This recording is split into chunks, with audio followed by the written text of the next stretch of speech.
Bismillahir Rahmanir Rahim. Alhamdulillah wahdah wassalatu wassalamu ala man la nabiyya ba'dah amma ba'd. Dear brothers and sisters, we welcome you to the third session of today's activity. Our Professor Omar Hasan Kasule has joined us. I welcome him on behalf of International Institute of Islamic Learning and International Institute for Muslim Unity Malaysia. We requested him for this session and he accepted. We are honored to see him here. Thank you very much, Ustad. Professor Kasule is originally from Uganda and he comes from the field of medicine, but he is widely known throughout the world for his Islamic activities, for his activities with the IIIT International Institute of Islamic Thought, for Islamization and integration, and sometimes we call it Islamic integration of knowledge. So today we have requested Sheikh to come and enlighten our students from different parts of the world, coming from different universities, covering almost all the continents, to enlighten them about this concept of integration of knowledge. And he will be focusing mainly on the challenges of youth development. So Sheikh, thank you very much, and the floor is yours. You may start. Jazakumullah khair. بسم الله الرحمن الرحيم والصلاة والسلام على رسول الله أدى الأمانة وبلغ الرسالة ونصح الأمة وجاهد في سبيل الله حق جهاده جزاه الله عنا أوفر الجزاء. Brothers and sisters, salamu Allahi alaykum wa rahmatuhu wa barakatuhu.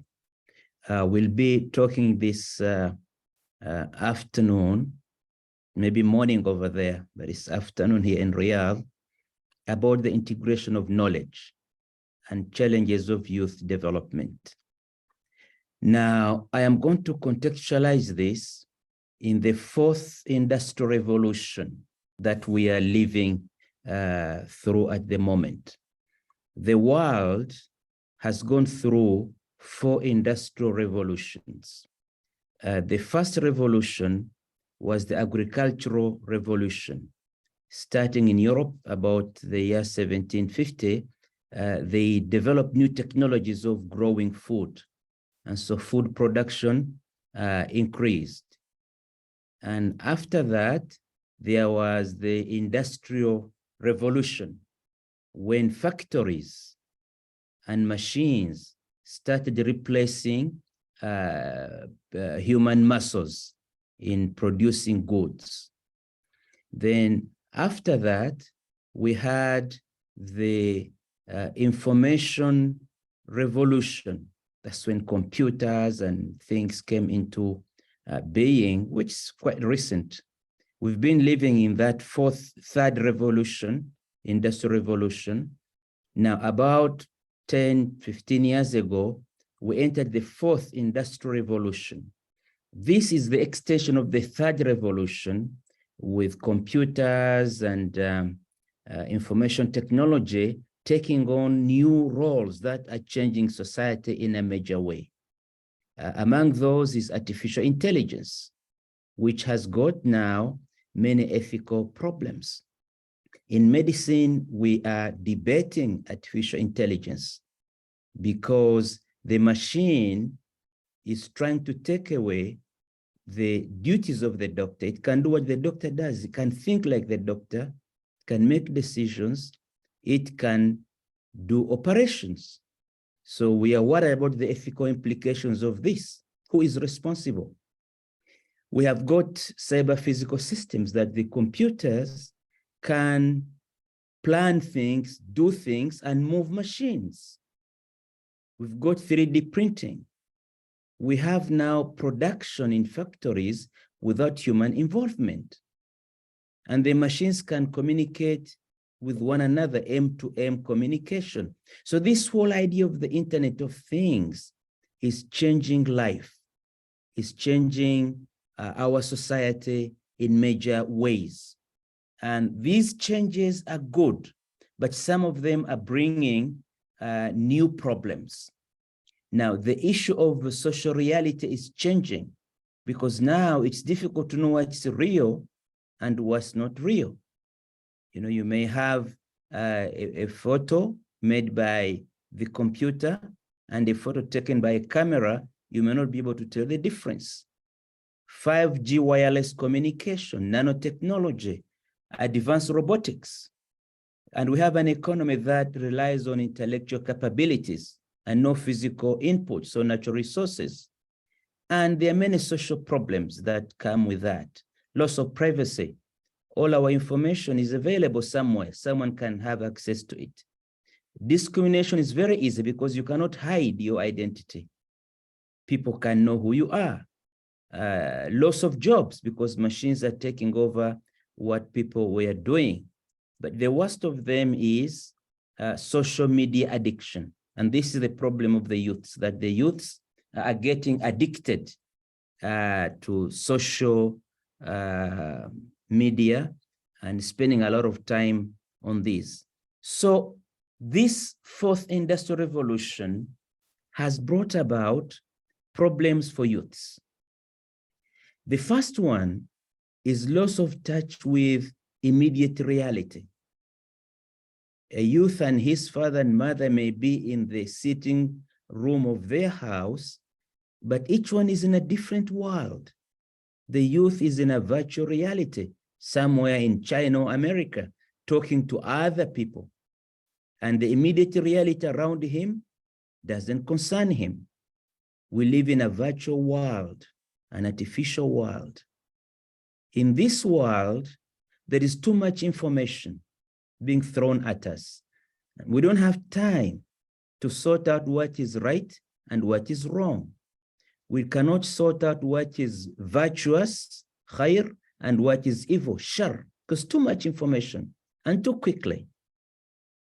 And because of the addiction to the social media and the internet in general, we waste a lot of time. A lot of time that could be used productively is wasted just sitting and looking at your computer, at your telephone. And as I said before, there is loss of privacy. You don't know who you are talking to. You don't know who is watching you. All your information is out there in the world. Social interaction is being lost. Before, when you felt like you want to see your brother, you would walk across the street to where they stay in the same town. Now you don't. You just see them on the phone. And we have the worst one, which is loss of self-control. Because Allah subhanahu wa ta'ala created in this universe, the cosmos, and put it under the control of the humans. This is called tasghir al-kainat. Allah subhanahu wa ta'ala made all the creation controllable by humans. Humans, we are the only creation of Allah who can change the environment around us. The other creations cannot. The tiger cannot, the lion cannot, the elephant cannot. But we can change the environment. We can grow our food. We can look after animals so that we can eat them. So this tasghir, this ability to control the cosmos, is a distinguishing characteristic of human beings. But now come artificial intelligence. We ourselves now are getting under the control of machines that we made. In the third industrial revolution, with the information and communication technology, we made machines and programmed them, and we could predict what they would do. Artificial intelligence has brought in a new element that the machine can think creatively. It can think of things that you did not anticipate. And worse still, it can do things that you did not anticipate. It means it can control you. So there is a danger that the concept or paradigm of tasghir that's in the Quran may be endangered with these developments. So all of these issues impact the youth. Now, whenever you have problems, you need knowledge to solve problems. That's why we talk about integration of knowledge, or a better term, Islamization of knowledge. So these problems can be solved by knowledge, but where is the knowledge? So let us talk a little bit about knowledge, and that's how we get into this issue of integration of knowledge. There are two primary sources of knowledge: wahy, which is Quran and Sunnah, and empirical experience, which is human observation and experimentation. Those are the main sources of human knowledge. Aql is another source of knowledge. Aql means rational or reasoning. We can reason out things. Given two premises, we can reason out things and get a third premise. It means the human mind can create knowledge, but this is not a primary source.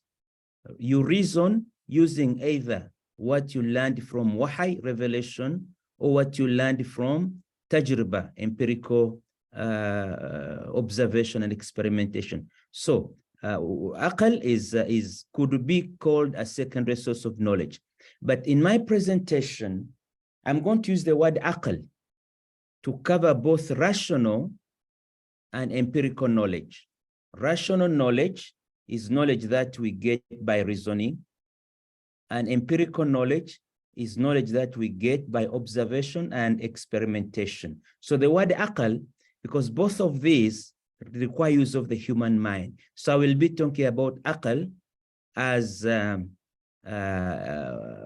type of knowledge, and I will be comparing it with naql, or transmitted knowledge, which is wahy, which is Quran and the Sunnah.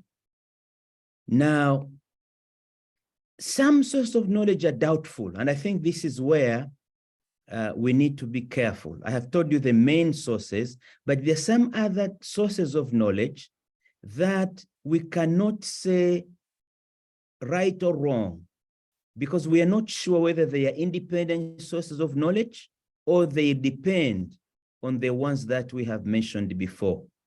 There is ilmul laduni, knowledge that comes from above, from Allah. There is inspiration, you can be inspired. There is intuition, hadas. There is instincts, ghariza, al-jabiliyya. Physiognomy, which is discredited, but people used to be able to tell someone's character by looking at their face. Dreams, and what the Sufi call kashif, unveiling. So these are sources of knowledge, but we can never be sure about their veracity, about their truth. If someone tells you, I dreamed that penicillin can treat heart disease, well, it may be right, may be wrong, but we have no way as human beings to prove this source of knowledge, that this fact that it is correct.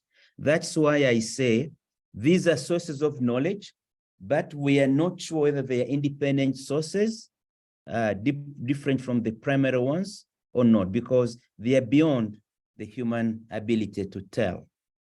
But I'll tell you about sources of knowledge that are invalid. These are invalid, we don't accept them.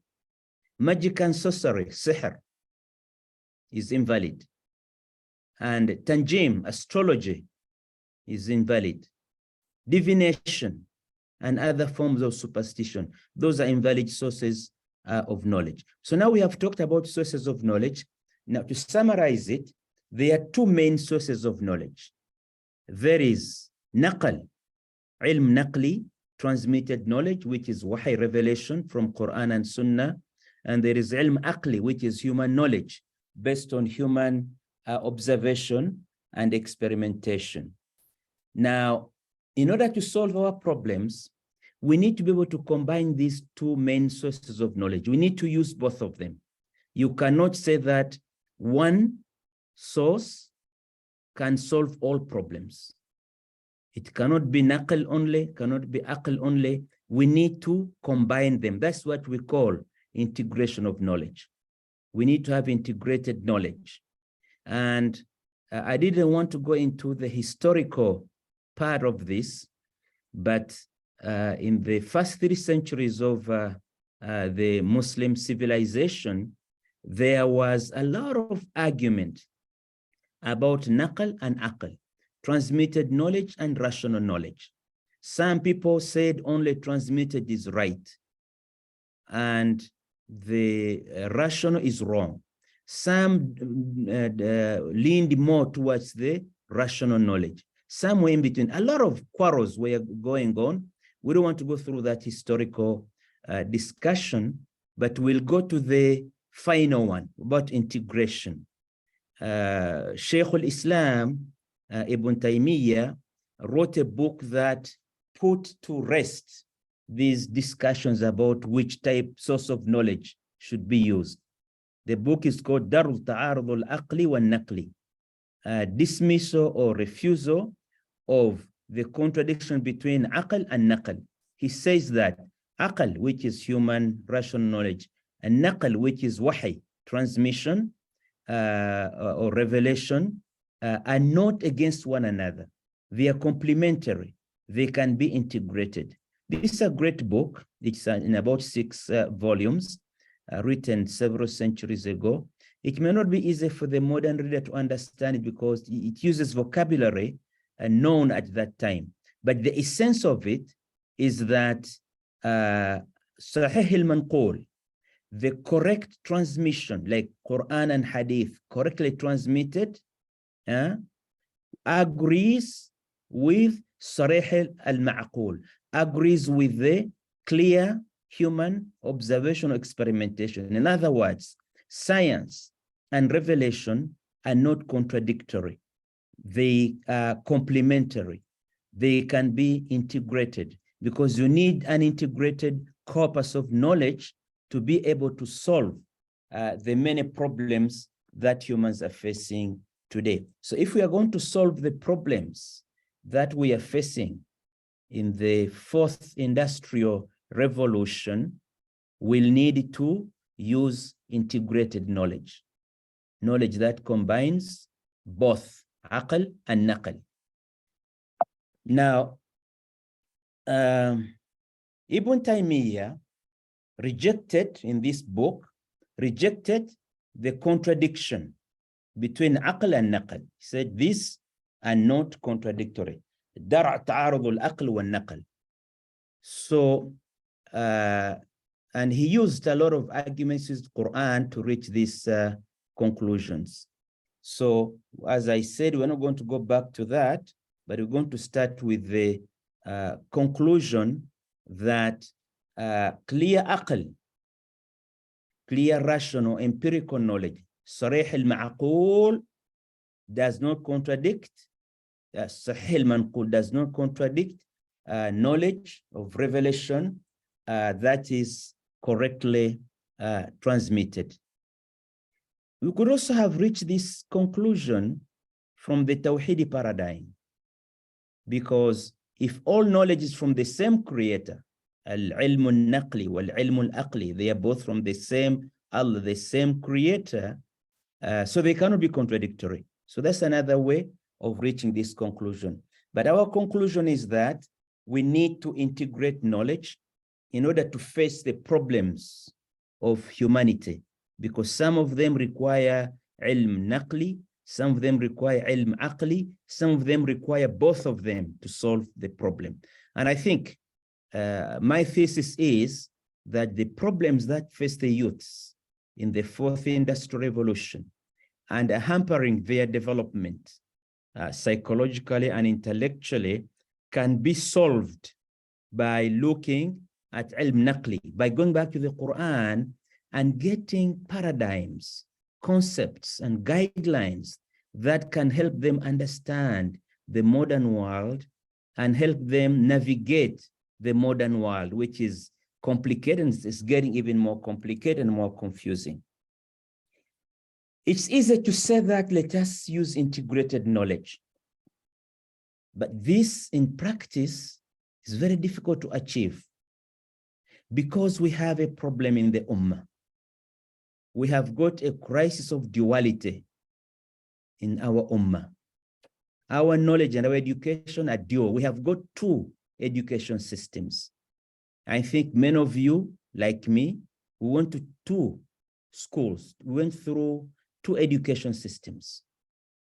There's the traditional Muslim education, which we get from the masjid, from the madrasa, from the pondok, the kutab.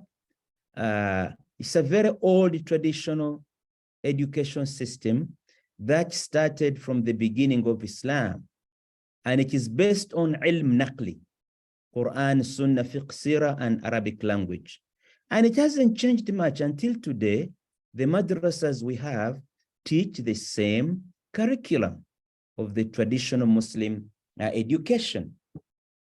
And this education system is surviving because today there are universities that started as this traditional Islamic education. Azhar University in Cairo, Qarawiyyin in Fez, Qayrawan in Zaytun in Tunis, the Darul Ulums that are found in every South Asian city, the Pondok Pesantren in Southeast Asia, Malaysia and Indonesia, Madras in the Middle East. So this system is surviving because its institutions are still there. Some of these institutions disappeared with history, like the Nizami of Baghdad, Nizami of Nishapur, Nizami of Balkh, Nizami of Herat, and Nizami of Isfahan. They disappeared. In Africa, Timbuktu University in West Africa was a great university. People used to come to it from all over the world. But today, Timbuktu is a very small village because its fame as a center of knowledge has disappeared. The University of Cordoba in Andalusia disappeared. So some institutions of this traditional education system disappeared, but others are still around. The duality comes because we go through that system, and alongside it, we go through the modern secular European education. This was introduced by colonial rulers, but then what happened? They marginalized the traditional Muslim education, and its graduates became marginalized. It's only those from the modern system who were treated as educated. And then there was an encounter between two education systems, not only having two types of schools, but also two types of graduates. It's very interesting that in Senegal, it's a Muslim country in West Africa, sometimes the United Nations or UNICEF, they carry out literacy surveys to find out how many people are literate. And Senegal, at one time, it had a very low literacy rate, very low. But then in Senegal, every child knows how to read Quran. Really, when you look at it from the traditional Muslim education, everybody in Senegal is literate. But when by literacy you mean French education, French language, then many of them were illiterate. So we have got two systems, with one of them trying to marginalize the other. Now, what's the problem? The two systems present different worldviews. The traditional Muslim education presents the view of success, falah, as going to Jannah. The modern secular European education system considers falah or success in the material form. You get education, get money, buy a car, get a big house. So the worldviews are different.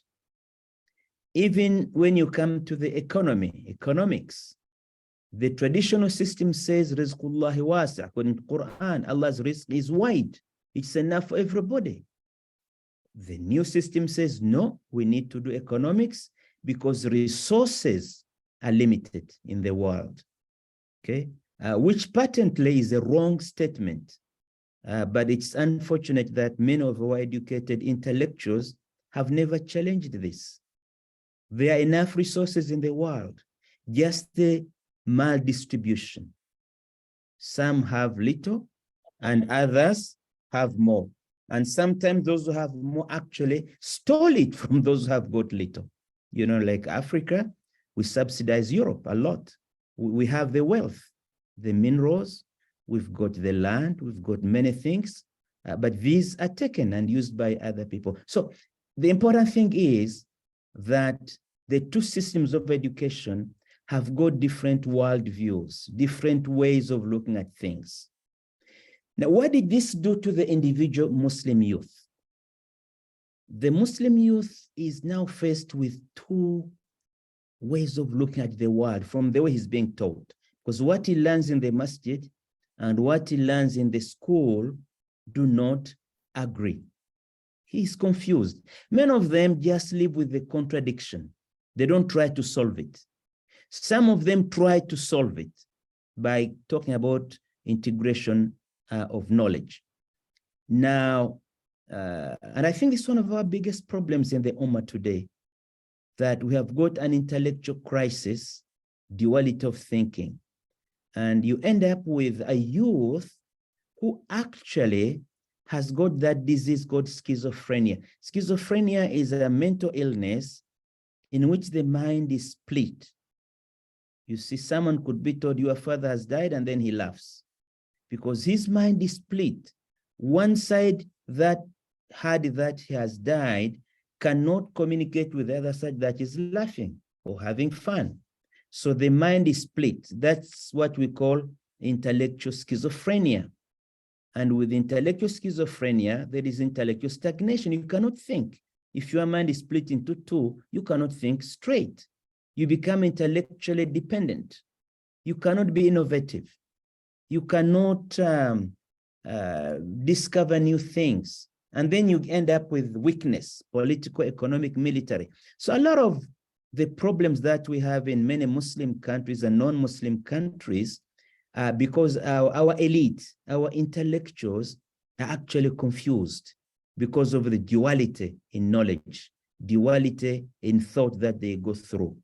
The solution to this problem is to integrate knowledge. We need to have an education system that combines ilm naqli, the transmitted knowledge, wa ilm aqli, and the human rational knowledge in a healthy balance.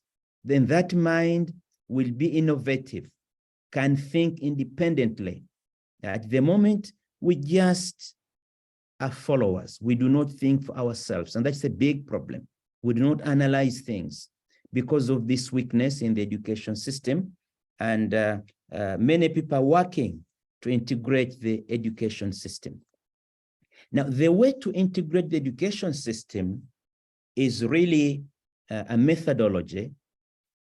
We need to know that ilm naqli, or transmitted knowledge, is what is in wahi, in Quran and Sunnah.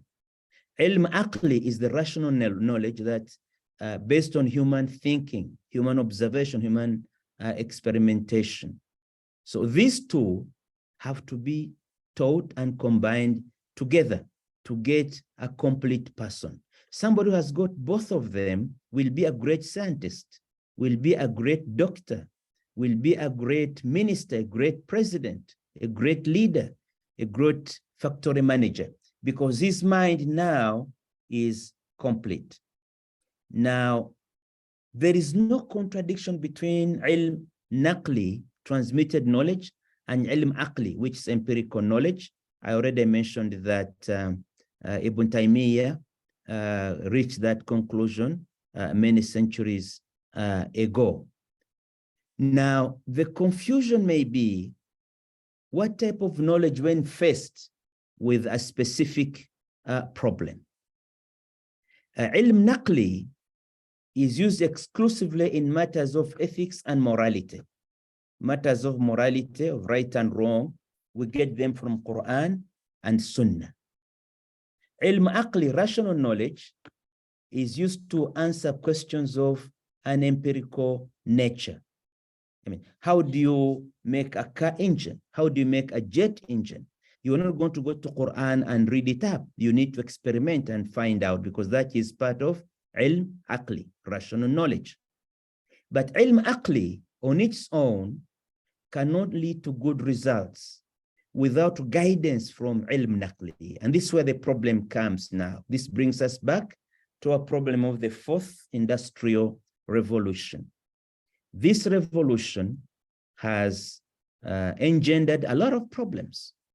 These cannot be solved without guidance from ilm naqli, or transmitted knowledge. They are concepts from transmitted knowledge from Quran and Sunnah that we need to apply to the technology that we are living through in order to make sure that it does not cause destruction as it is beginning to do. So I'm going to talk about these concepts from Quran that are needed to guide the fourth industrial revolution to go in the right way and not be a cause of problems. Some of them are objectivity, istiqama, ethics, akhlaq, and purposiveness or ghaiya, but we'll go into more details about that. So the fourth industrial revolution requires integration of these concepts. I will talk about some of them because the time is limited. Maybe in another meeting, I can talk about more. The first concept, Quranic concept, that we need to integrate is purposiveness, ghaiya.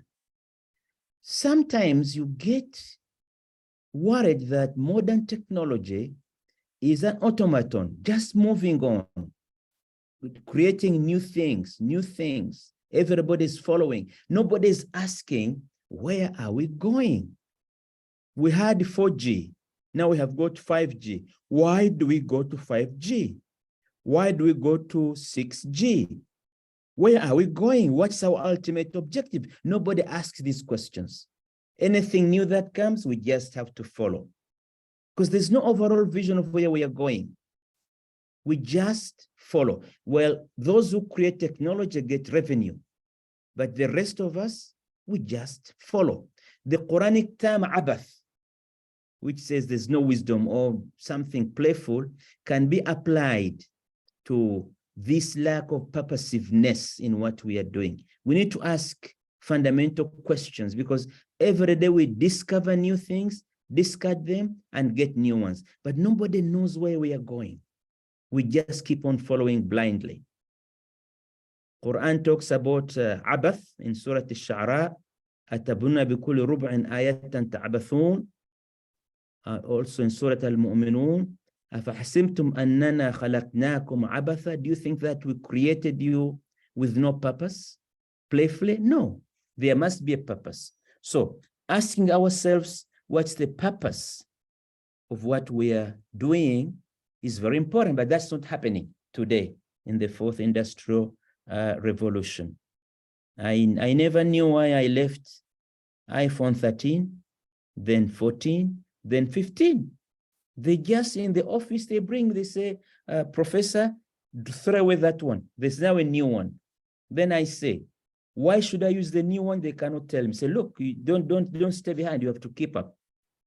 So the second Quranic concept that we can apply to the present situation of the fourth industrial revolution is that of blind following. The social media and commercials force us to get the latest gadget and the latest applications without first asking the question whether we need them or not. You just need to follow the crowd. You don't want to be caught with an old, what's the old type of phone used to be called? Now we have got digital. We used to have the older ones. You don't want to be caught with an old one. They laugh at you. So just follow the crowd. And Quran condemned blind following without asking question. إذا قيل لهم اتبعوا ما أنزل الله قالوا بل نتبع ما ألفينا عليه آباؤنا. When they are told follow what Allah has brought, they say no, we follow what our forefathers were doing. And then Quran also tells us that the people we follow one day will deny us. تبرأ الذين اتبعوا من الذين اتبعوا ورأوا العذاب. يوم القيامة, the people who follow us will be saying, why did you follow us? You know? And we use with Yawm al-Qiyam also, people will be unhappy about the blind obedience of the elite. Inna ata'na sadatuna wa kabara'una fadalluna sabila, Surah Al-Ahzab. So this blind following is really a problem in modern life. You cannot stay aside. You cannot refuse to follow some of what is happening. You must buy the latest technology without knowing why and what do you want. So these are problems of the youths. Now, thinking, the level of thinking. Allah subhanahu wa ta'ala created us as children, as babies, children. Children think in a concrete way. Children, when you tell them, I love you, they say, where is the sweet? Where is the cake? Because children, they know that their father loves them if the father does things for them. You hold them, you kiss them. It must be something concrete. Love to them is something that they can see, they can touch. As they grow older, through adolescence, they develop higher conceptual thinking. They start thinking about ideas. They know that there is love that is not concrete. So humans develop higher. In fact, that's why we say that Islam is the highest religion, for a very simple thing. Islam is very intellectual. We do not worship images. We do not, Allah is higher, is higher. It's not just something that we see or create or touch. So, problem is that in the fourth industrial revolution, the enhanced imagery, too many images, things are all images. They are encouraging the concrete thinking of the children, and they discourage the abstract thinking, which is part of adulthood and which is needed for tafakkur and tadabbur of Quran. In fact, these days, I'm also guilty of this. I publish a newsletter. I find that I have to put in images, pictures, because if there are no pictures, people will not read. They want to see images. But images are things that pull you back to that concrete thinking of childhood. Now, the chairman, how much time do I have? If time is over, please tell me. We have more than 20 minutes. Sir. Okay, there is still time. Yeah. So when our thinking becomes concrete and not conceptual, it becomes difficult to think about Allah's creation, because the Quran in Surah Al-Imran tells us to think about Allah's creation, to look around us and think. إن في خلق السماوات والأرض واختلاف الليل والنهار لآيات لأولي الألباب. The creation of the heavens and the earth and the differences between light and day are signs for those who have got intelligence. Okay, and Allah talks about those people. ويتفكرون في خلق السماوات والأرض. They think about the creation of the earth and the heavens. They look around them and think, who created this? Why was it created? ربنا ما خلقت هذا باطلا سبحانك فقنا عذاب النار. So the thinking, the high level thinking that the Quran is calling for is being fought by the concrete thinking that is being fostered by the media, that everything has to be an image, has to be something concrete, not something conceptual. Now, we used to have i'tikaf. I'tikaf and qiyamul layl are part of our Islamic traditions and culture. You see, their impact on the human being is that you go into the masjid, away from the daily bathers of life, away from the environmental sensory input, so that your mind can think about higher things. I'tikaf and qiyamul layl, you are done at night when the environmental influences and sensory inputs are low and minimal, so that your mind can think of Allah and the creation. So, and that's the whole problem. So this concern with the concrete and imagery has reached extremes in this fourth industrial revolution, because people prefer virtual reality.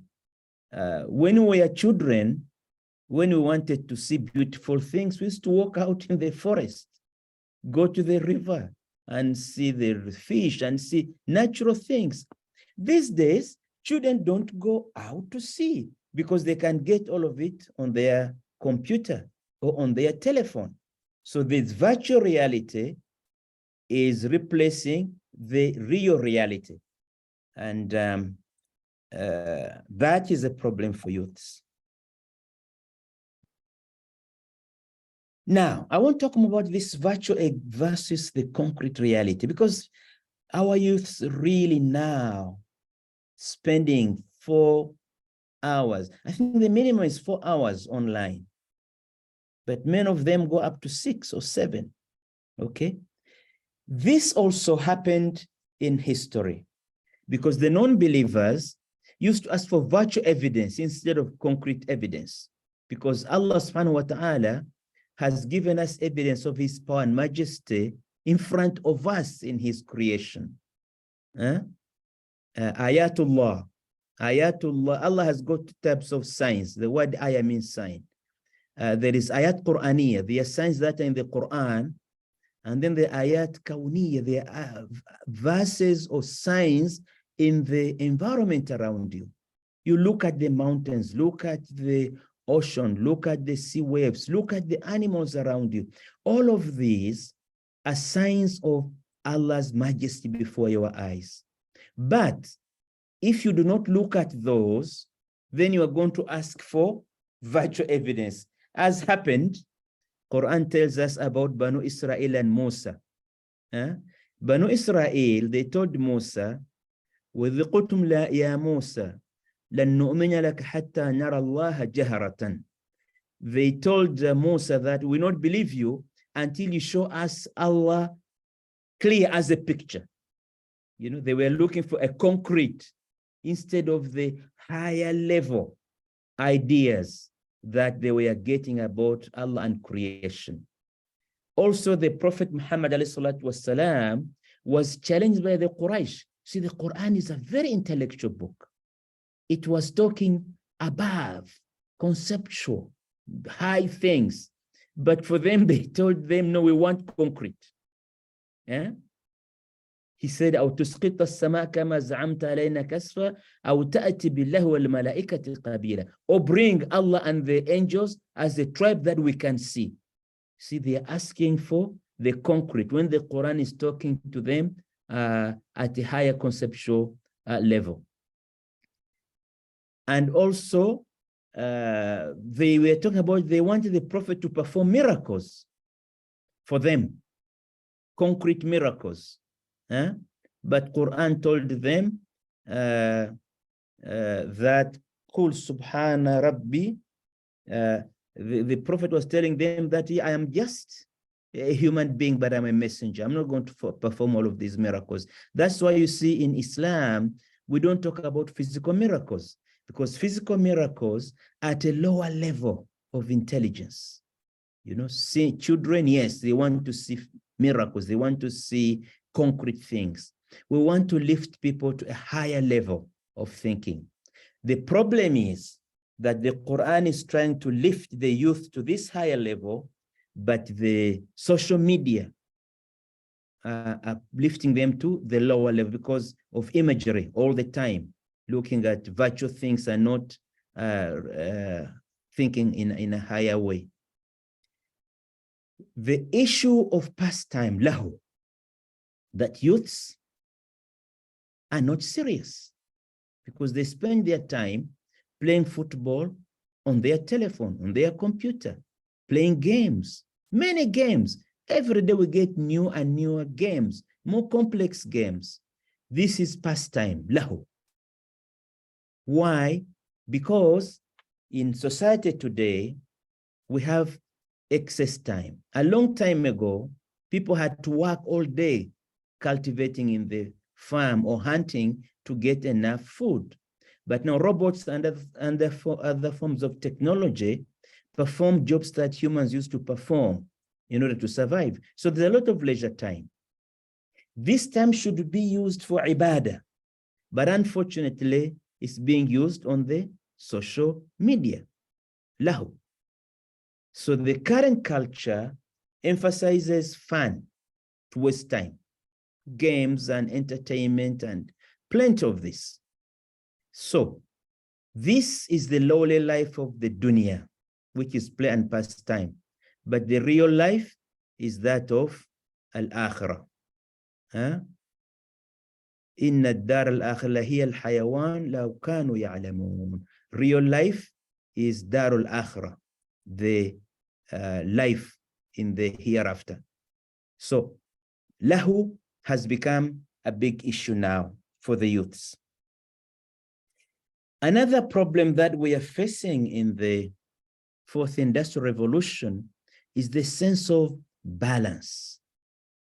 You see, we have lost balance. We are so engrossed in the virtual reality, watching this, watching that, playing with that, that the natural balance in our life as individuals or as families has been lost. Husband and wife and children in their sitting room, each one has got their own telephone. Each one is doing their thing. They don't talk to one another. One is talking to someone in China, one is talking to someone in America, one is talking to someone in South Africa. The family as a unit that interacts has disappeared. So we lost this balance. Whenever a human being loses balance, he gets into trouble. For example, wealth, money. We need to have a balance about spending money and saving money and giving money to help others. But when we lose this balance, we end up poor. We lose money. Quran says about the believers, الَّذِينَ إِذَا أَنفَقُوا لَمْ يُسْرِفُوا وَلَمْ يَقْتَرُوا وَكَانَ بَيْنَ ذَلِكَ قَوَامًا, that the believers find the balance in the two. Not too much spending, not too much being a miserly. You need a balance, okay? Now, the rights of the body, you need a balance. As the Prophet said, إِنَّ لِرَبِّكَ عَلَيْكَ حَقًّا. Allah has got rights on your body. You must make salah. وَلْنَفْسِكَ عَلَيْكَ حَقًّا. You also have got rights on your body because you need to rest.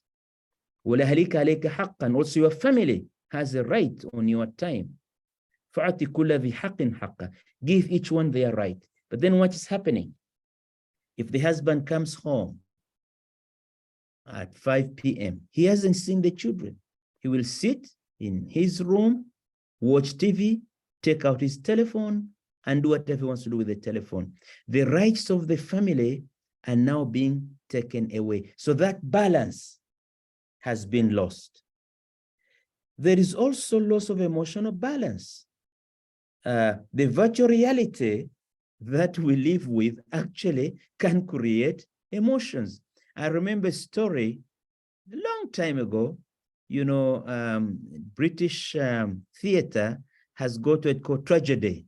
These are sad things, and comedy, these are funny things. So games or plays used to be either tragedy or comedies.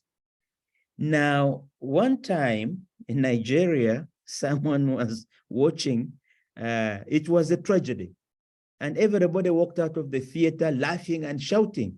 So I said, what's wrong with them? This is a tragedy. It was a sad play. Why are they shouting? They told him it's not real. You see, at that time, maybe 50 years ago, people could tell what's real from what is not real. I'm not going to be sad because of a movie I have watched. I know it's not real. Why should I cry? It's not real. But now, artificial emotions of happiness and anger are caused by the virtual reality that we live in on our telephones and on our computers. Anxiety and depression can occur sometimes, and they occur more often than elation and happiness. And people have lost the simple sense that what you see is not real. It didn't happen. It's artificial, it's made up, but we've lost that balance. Loss of equilibrium. See, we are in a culture now that doesn't know the golden mean, the middle, the moderation. As in Baqarah, Allah says, وَكَذَلِكَ جَعَلْنَاكُمْ أُمَّةً وَسَطًا لِتَكُونُوا شُهَدَاءَ عَلَى النَّاسِ وَيَكُونُ الرَّسُولُ عَلَيْكُمْ شَهِيدًا. Allah says, we made you a people balanced in the middle so that you can be witnesses against other people, and the prophet will be, the messenger will be a witness against you. So we are supposed to be balanced, to know the equilibrium. But then where is the equilibrium? If you spend, as a youth, you spend 6 hours a day on your machine playing, where's the equilibrium? Now, we also need to remember that the best equilibrium in Surah Al-Qasas is between dunya wal akhirah. Some of your time for the work of the dunya and some for the work of the akhirah. وابتغ فيما آتاك الله الدار الآخرة ولا تنس نصيبك من الدنيا واحسن كما أحسن الناس إليك ولا تبغي الفساد في الأرض إن الله لا يحب المفسدين. He's telling us to know our share of this dunya, but not to forget also al-akhirah, darul akhirah, equilibrium. We need to find the equilibrium, al-i'tidal. Again, loss of push back, action reaction, tadafa. Quran says ولولا دفع الناس بعضهم ببعض لفسدت الأرض. If people didn't push back on others, the world would become evil, will be destroyed. Because whenever there is something evil, some people stand up and say, no, push back. Tadafa. Now, with the strength of the media, with the strength of the input from the things that we watch, it's very difficult. It's very difficult to push back. People just accept whatever is said. And so our civilization really could end because evil happens. And then the people who can see the evil, a long time ago, they used to go on the street and talk. They go to the masjid and talk. But now where can you talk? Because the media everywhere, in the bedroom, in the telephone, on the street. See, the messages are overwhelming. You cannot talk back. It means evil can become dominant. So I would like to stop here. I've been talking for very long. The summary of it is that the fourth industrial revolution has brought a lot of problems for the youths, and these problems affecting their development as humans, as Muslims. Now, the technology, we are not against the technology. No, that's very good. We are not against the technology, but we say that the technology must be moderated and guided by concepts, by paradigms that are from ilm al-naqli, from the revealed knowledge of Quran and Sunnah, and have gone through some of these concepts and paradigms that we need to put right the path of the fourth industrial revolution. I will stop here. Wassalamu alaikum wa rahmatullahi wa barakatuh. Wa alaikum assalam wa rahmatullahi wa barakatuh. Thank you very much, Professor. Now we have time for question and answer. So any one of you, if you have any question, if you have any comment, please raise your hand, or you can write it in the chat box. Yes, brother, Mafirvi Ramadan.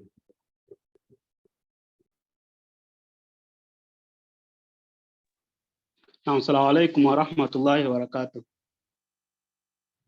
وعليكم Assalamu السلام alaikum. وعليكم Naam. السلام ورحمة الله وبركاته. نعم. I'm Mpira Ramadan from Mbarara University, working with Al Hidayah Foundation in Uganda. I was looking at this. We talked about the concept of blind obedience and blind following and loss of purpose. So I realized the two extremes. One extreme is tending towards the material and therefore losing the purpose. Also with that blind following. Then there is also the other extreme on the traditional religion.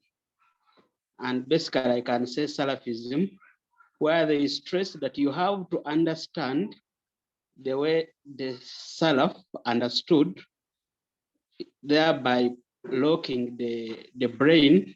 And from the evidences he told us, as said by Ibn Taymiyyah, that there is no contradiction between the healthy brain and the knuckle.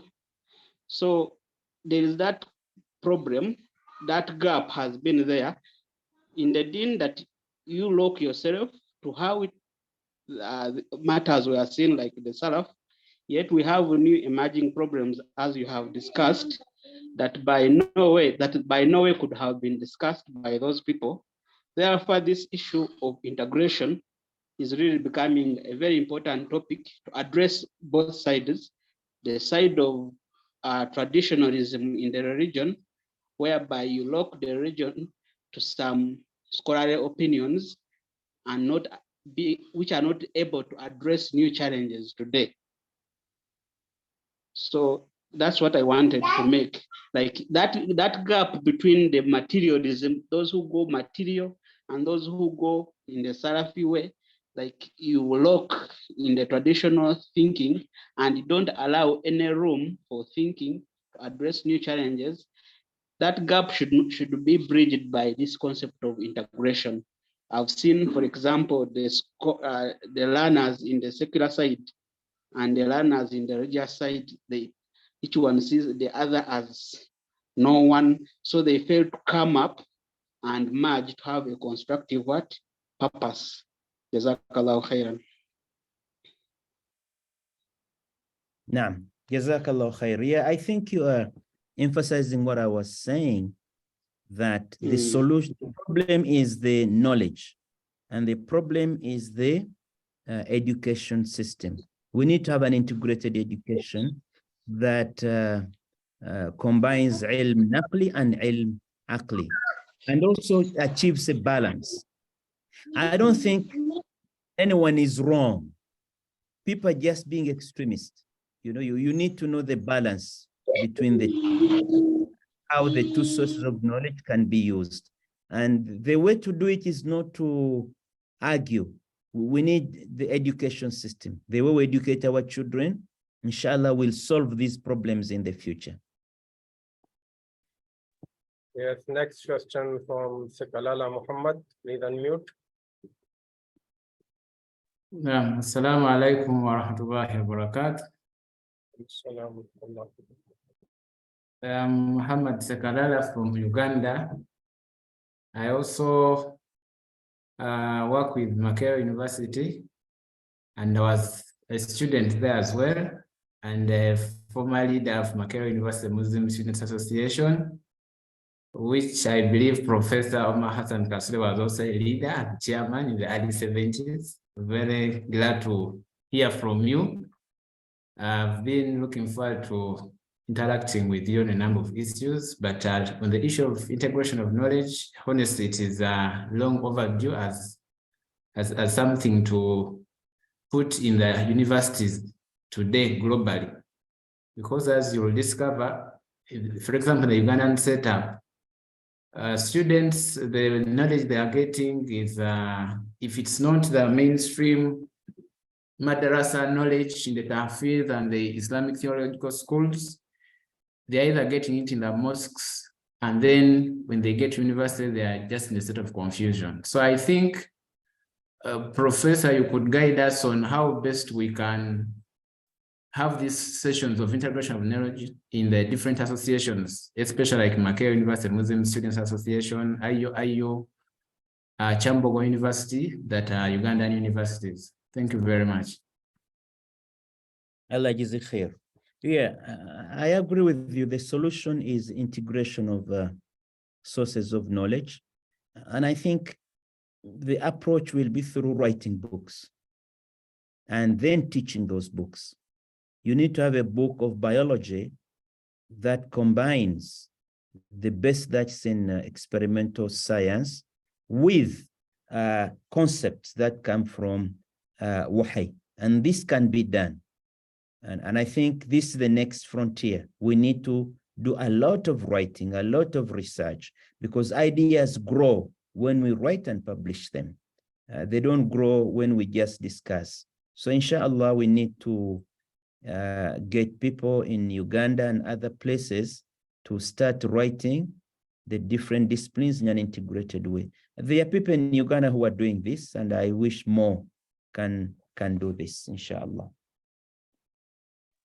Yes, Professor, we have a question in chat box. How can a Muslim teacher who has no exact knowledge about Quran and Hadith integrate Islam in all his conventional teachings? Yes, the normal teacher may not be able to, but there are some teachers who have both sources of knowledge and they can write books. The key word is write books that have this integration. So the teacher who cannot integrate on his own, he can read the books written by those who know about integration. And by the way, when you read an integrated book on biology or physics, it may not differ a lot from any other physics book, except that the concepts that I have mentioned about purposiveness, about balance, about moderation are integrated in the material. So these concepts can be integrated. And I think the next frontier is actually more research and more writing. We need to have a lot of written material, a lot of material disseminated so that changes can start. Teachers can teach if they have something to teach with. So we need to give them the tools to be able to reach integration. And I want to say, if we don't succeed in integration of knowledge, we are going to be lost, because with this duality of knowledge, we are living an intellectual schizophrenia, just confusion. We will never get anywhere. The solution, the future is an integration of knowledge, inshallah. Yes, the one raising your hand, please unmute yourself. Huawei Y6 Pro. Assalamu alaikum warahmatullahi wabarakatuh. Wa alaikum assalam. Thank you so much, Professor Kasule. I'm happy to see you. I've heard of you, but it's been a long time. After what you said in integrating, I'd just like to motivate the idea of Mr. Sekalala Muhammad by asking even the IIC, who are the organizers, why don't we come on with something worldwide of students? Because, you know, this time we've chosen students. 5 years to come, we'll no longer be students, maybe. And so we'll have those future generations that we'll need here. So I don't know what's the best answer you can give us. In what is the manners? What are the procedures that we should take so as to reach to this level of having a world students league, like the way we have the Islamic Worldwide League and all the others? And what should we be, what can we take as a motto in such types of organizations so as to prosper without forgetting that Madajal is on his way and all these temptations are to come? Shukran. Salaam alaikum. Wa alaikum assalam. Yeah, I think We need to work through educational institutions, Muslim educational institutions, because the others will not allow you to talk about integration of knowledge. But we have got some Muslim institutions, some universities, some schools. We need to start there. And integration will be using the actual disciplines that are taught in the schools, not something extra, to teach those disciplines and including, don't exclude, don't remove anything from the physics textbook, but you need to add in the Quranic concepts that I have been talking about. And the change is not revolutionary, it's evolutionary.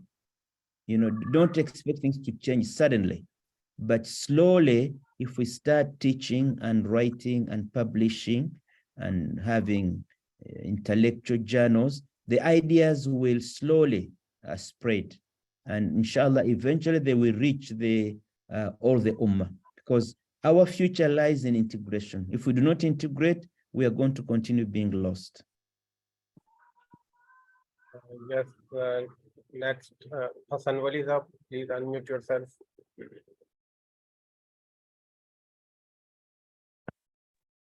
Professor, how are you? We met in 1996 at the Second World Education Conference in Cape Town. Inshallah. And if you can't inshallah. remember, we had the same conversation of how to Islamize. Yeah. So from there, it's almost 30 years we haven't Islamized. I'm still fighting. I go to a school Yeah. where the teacher is wearing two caps, one Islamia, one secular. But I Yeah. found this a way. I'm using what we call TMs, the teachable moments of the Prophet Sallallahu Alaihi Wasallam, right?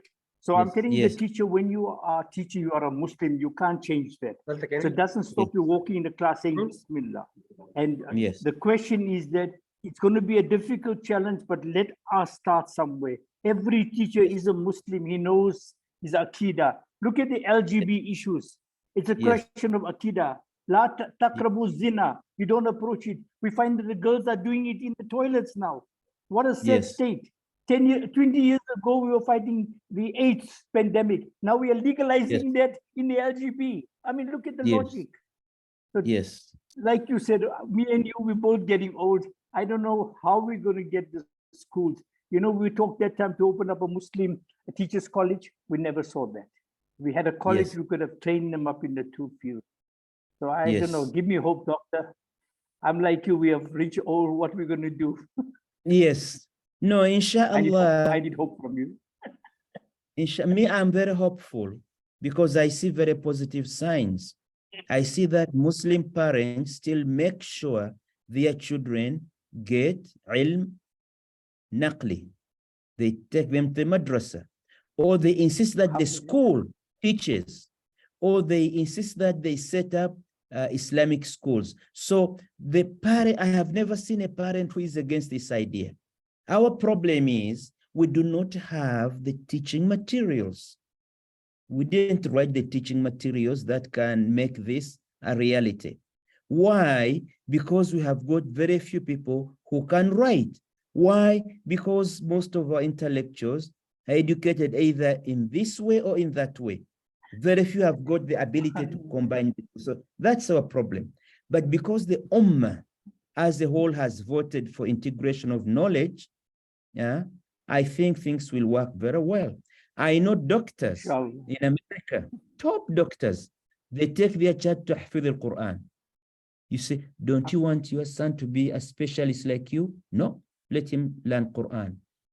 I've seen in Malaysia. So the Ummah has voted for integration of knowledge. What we are failing the Ummah is that so far, we haven't written enough material to make this a reality. And me, for the rest of my life, really, I am, after my medical work, I'm spending most of my time working on this issue of getting material written. When we write enough material, we reach a critical mass, and then things will change quickly and everywhere, inshallah. There is a question.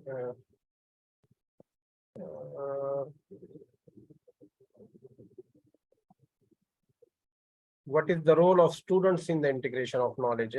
Most of our discussion A student cannot write textbook. So what is his role?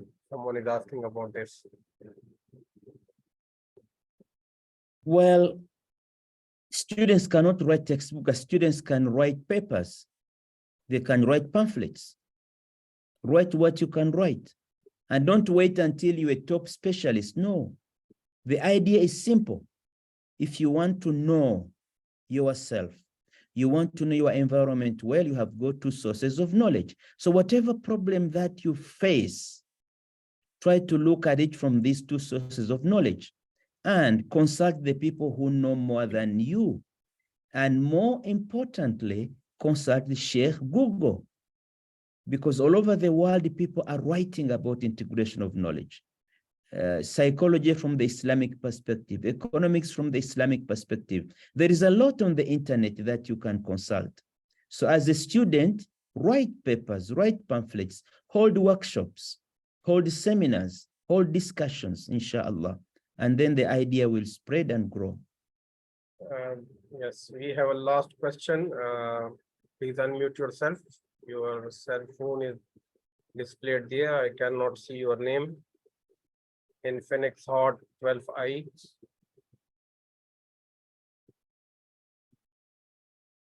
Who is there? Okay, anyone else? Thank you, Professor. So, as he mentioned in his last answer, that there is a lot of material that is produced by different people, different scholars, and many organizations, including the International Institute of Islamic Thought and many of its branches throughout the world. They are working on that. Many of your professors, they are working on such topics, and you should also get in contact with these organizations, especially branches of IIIT throughout the world. And we can collectively produce the material that the Sheikh has just indicated, that we lack the material. I think we should stop, Sheikh, or I have seen two more people raising their hand.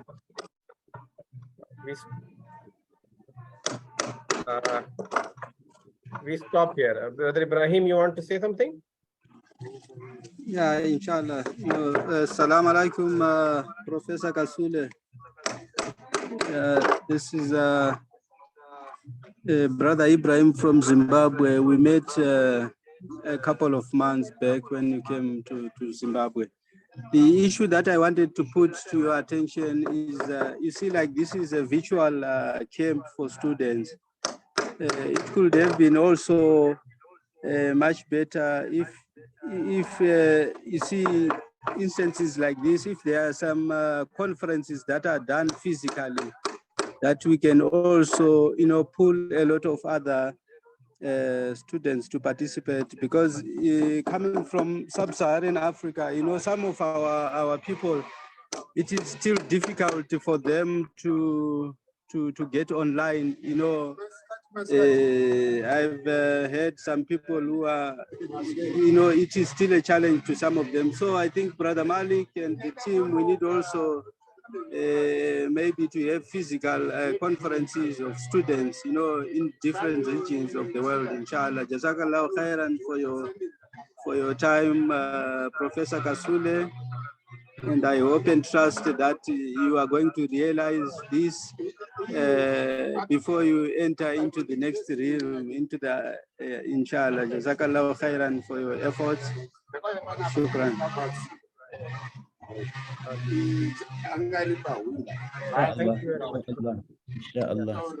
Inshallah. Thank you very much, Professor, for your time.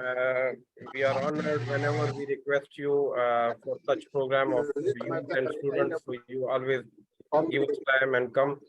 Inshallah, hopefully you will continue guiding us and supporting us in such activities. Thank you very much to all the participants, and this brings our today's session to its end. Tomorrow, inshallah, we will have 3 more sessions at the same time. Thank you very much, all of you. Subhanakallahumma wa bihamdika nashhadu an la ilaha illa anta nastaghfiruka wa natubu ilayk. Assalamu alaikum wa rahmatullah.